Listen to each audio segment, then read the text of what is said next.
స్వప్నంలో నీకు ఒక భయంకరమైనటువంటి కళ వచ్చింది. ఎవరైనా చంపేస్తున్నట్టు, పొడి చేస్తున్నట్టు, గుండెల మీద కూర్చున్నట్టు ఏదో వచ్చింది. ఆ భయంలో నువ్వేం చేస్తావు? తెలియక కటికిన కళ్ళు తెరుస్తావు. ఆ అనుభూతిలోంచి కళ్ళు తెరవగానే అనుభూతి లేదు. సో అక్కడ స్వప్నంలో కలిగేటువంటి సుఖం కానీ కష్టం కానీ నువ్వు స్వప్నంలో ఉన్నంత వరకే ఉంది. స్వప్నాన్ని దాటి బయటకు వస్తే అది లేదు.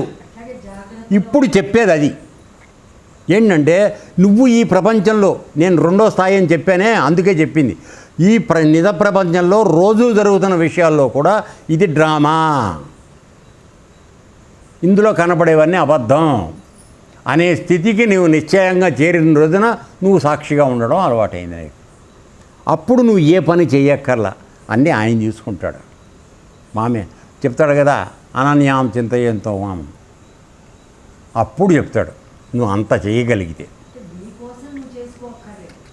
అప్పుడు నువ్వేం చేసుకోకర్లా, ఎందుకంటే నేను అనేది నీలో ఎప్పుడో చచ్చిపోయింది, ఉన్నది పరమాత్మే, ఇంకేమీ లేదని తెలిసింది. అప్పుడు నిన్ను చూసుకోవాల్సిన బాధ్యత ఆయన అయిపోయింది. నువ్వు శరీరంగా కనపడుతున్నావు కనుక. ఏనా అది ఓకే. తర్వాత కళ్ళు తిరుగుతున్నప్పుడు భూమి గిరగిరా తిరుగుతున్నట్టు, తిరిగిపోతున్నట్టు అనిపిస్తూ ఉండేది. మానసిక ఆలోచనలు కానీ, స్వప్నంలో చూసే భోగాదులు కానీ పూర్తిగా భ్రమలు. అలానే ఆత్మ యొక్క విషయానుభవ సంసారం అసత్యం, అబద్ధం.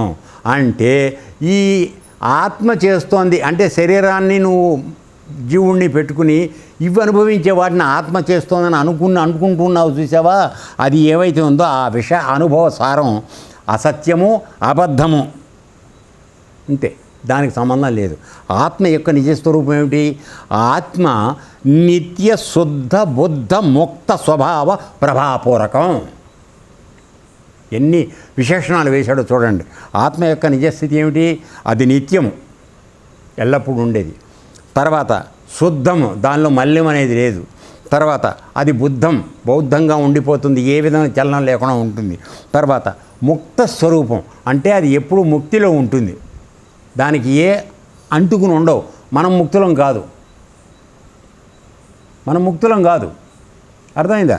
తర్వాత ముక్త స్వభావ ప్రభాపూర్ణం, ఆ ప్రభలో ఉండేటువంటి ఒక పూర్ణ వస్తువు ఆ చైతన్యం.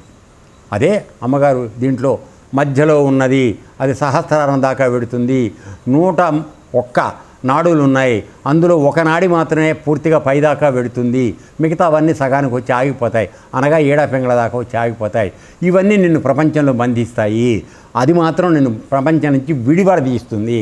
కాబట్టి దానిలో ఉండి ఎవడైతే చేస్తున్నాడో వాడికి అమరుడవుతాడు, అమర్త్యుడవుతాడు, వాడికి తావు లేదు అని చెప్పి అక్కడ కఠోపనిషత్తులో కూడా మనం చూడటం జరిగింది. సో ఆత్మ యొక్క నిజస్వరూపం ఏమిటంటే అది నిత్యము, శుద్ధము, బుద్ధము, ముక్త స్వభావ ప్రభాపూర్ణం.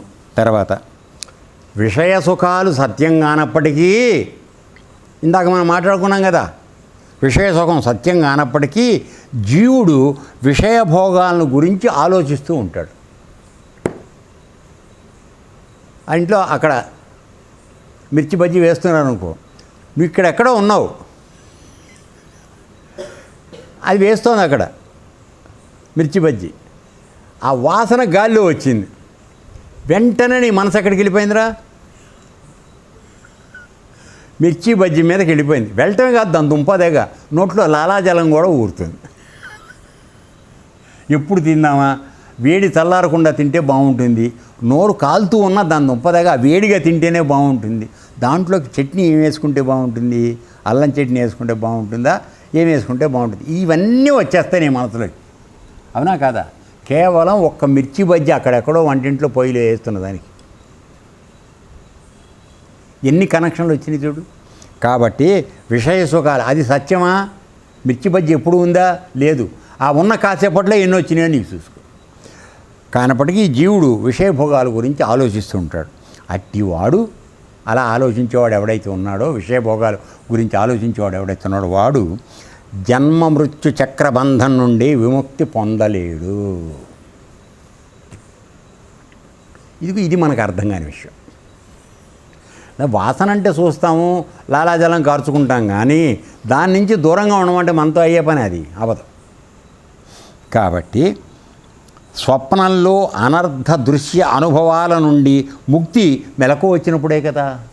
ఇందాకే చెప్పాను,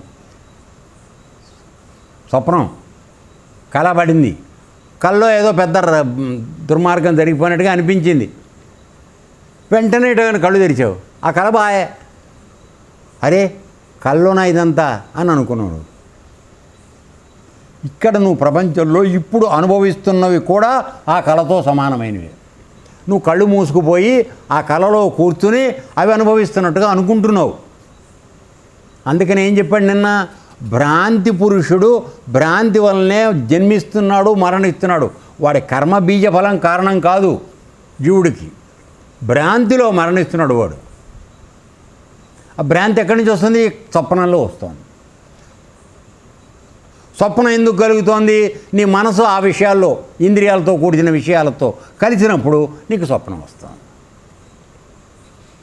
సో ఇవన్నిటికీ మూల కారణం ఎత్తుకుంటే రెండే, తత్ ప్లస్ త్వం. త్వంలో కూర్చున్నప్పుడు కళ్ళు వస్తుంటాయి, ఇంకా వస్తుంటాయి, ఏమో వస్తూ ఉంటాయి, అన్నీ అవుతాయి. త్వం తీసుకెళ్ళి దీనిలో పారేసావు అనుకో, ఏవీ లేవు, తత్తులో కలిపేస్తా. చాలా సింపుల్ రా అయ్యా. ఓకేనా? తర్వాత ఉద్ధవ, తృప్తి లేని ఈ ఇంద్రియ భోగాలు భోగించరాదు. నేను ఇందాకే చెప్పా, ఇవాళ మిర్చి బజ్జీ తిన్నావు, రేపు మళ్ళీ తినకుండా ఉంటావా? కానీ ఇప్పుడే ఒక 10 మిర్చి బజ్జీలు పెట్టాను అనుకో, తింటావా? మొదటి 2 తిన్నప్పుడు ఉన్నంత హుషారు, ఆసక్తి 4వది అయిన తర్వాత తగ్గిపోతుందా? తగ్గదా? 6వది పెడితే అమ్మో వద్దమ్మా, అదే సేమ్ మిర్చి బజ్జీ తిను, తొయ్యి లోపలికి.